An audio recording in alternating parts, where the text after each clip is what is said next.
welcome to my channel. Perkenalkan, aku Bentang Hirunisa dari kelas Manajemen Pemasaran 2I dengan NPM 121020590. Video ini dibuat untuk memenuhi tugas mata kuliah Manajemen Inovatif dengan dosen pengampu Bapak Sandi SEMM.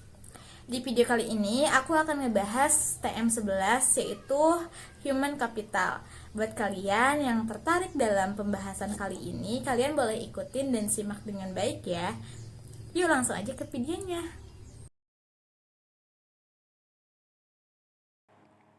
Human capital atau modal manusia. Istilah human capital pertama dikemukakan oleh seorang ekonom yang bernama Theodore Schultz yang berpendapat bahwa peningkatan kesejahteraan pada perusahaan tidak tergantung pada tanah, peralatan, energi, sumber daya, melainkan pada kompetensi pengetahuan dari pegawainya.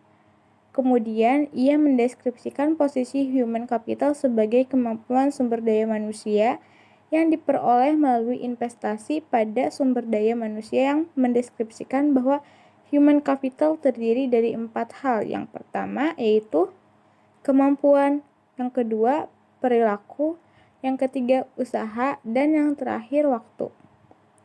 Semuanya ini dimiliki dan dikendalikan sepenuhnya oleh pegawai. Untuk mendeskripsikan human capital sebagai kombinasi dari keempat faktor tersebut adalah sebagai berikut. Yang pertama, karakteristik atau sifat yang dibawa pada pekerjaan. Misalnya, inteligensi, energi, sikap positif, keandalan, dan komitmen.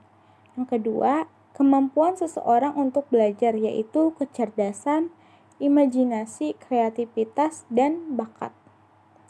Dan yang terakhir yaitu motivasi untuk berbagi informasi dan pengetahuan, yaitu semangat tim dan orientasi tujuan. Materi berikutnya yaitu peran human capital. Yang pertama, sebagai kunci organisasi. Kunci keunggulan organisasi terdiri dari 3 kelompok utama dari aset perusahaan, yaitu aset finansial, misalnya uang tunai dan surat berharga. Aset disebut financial capital. Dan yang kedua, aset fisik, terdiri dari aset tanah, gedung, peralatan. Dan yang ketiga, aset tak berwujud, modal organisasi, aliansi bisnis, pelanggan, merek, reputasi, modal intelektual. Peran human capital yang kedua yaitu hubungan kompetensi karyawan dengan human capital. Dalam meningkatkan kompetensi karyawan, tantangan utama yang harus diperhatikan yaitu kompetensi harus sesuai dengan strategi bisnis, dan kompetensi perlu diciptakan melalui lebih dari satu mekanisme. Ada 5 cara untuk meningkatkan kompetensi karyawan, yaitu 5B. Yang pertama, buy atau membeli. Mengganti SDM yang lama dengan yang baru dan memiliki kualitas yang lebih baik. Yang kedua, build atau membangun. Investasi dilakukan terhadap SDM untuk meningkatkan kualitas menjadi lebih baik. Yang ketiga yaitu borrow atau meminjam.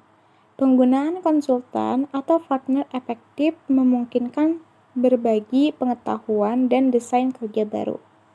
Dan yang keempat, launch atau melampung. Perusahaan harus mengeluarkan karyawan yang bekerja di bawah standar.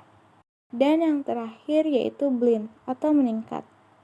Meningkat karyawan jangan keluar merupakan tindakan kritis pada semua tingkatan. Materi berikutnya yaitu transformasi peran divisi sumber daya manusia.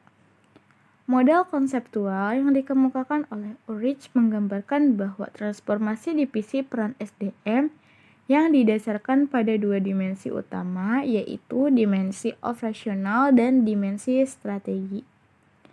Dari 2 dimensi ini memunculkan 4 peran SDM, yakni yang pertama yaitu strategi partner, yang kedua administrative expert, yang ketiga employee champion, dan yang keempat change agent.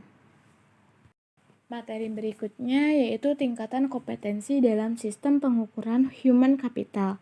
Yang pertama ada activity level, yaitu pengukuran aktivitas rutin SDM seperti rekrutmen, pemberhentian, promosi, dan lain-lain untuk syarat laporan internal. Yang kedua yaitu functional level, yaitu kolaborasi dengan unit fungsional organisasi, misalnya divisi dalam mengukur aktivitas mengumpulkan dan menerjemahkan data dan mengambil tindakan koleksi. Dan yang ketiga yaitu strategi level, yaitu tingkatan analisis tertinggi, sehingga dapat memberikan gambaran perusahaan secara penuh, memberikan pemahaman hubungan antar SDM, strategi, dan kinerjanya. Sehingga dapat disimpulkan dari ketiga tingkatan kompetensi di atas, diketahui bagaimana melakukan pengukuran nilai human capital pada ketiga tingkat tersebut, dimulai dari tingkatan korporat dalam unit bisnis fungsional, tingkatan terendah yaitu aktivitas dari divisi SDM.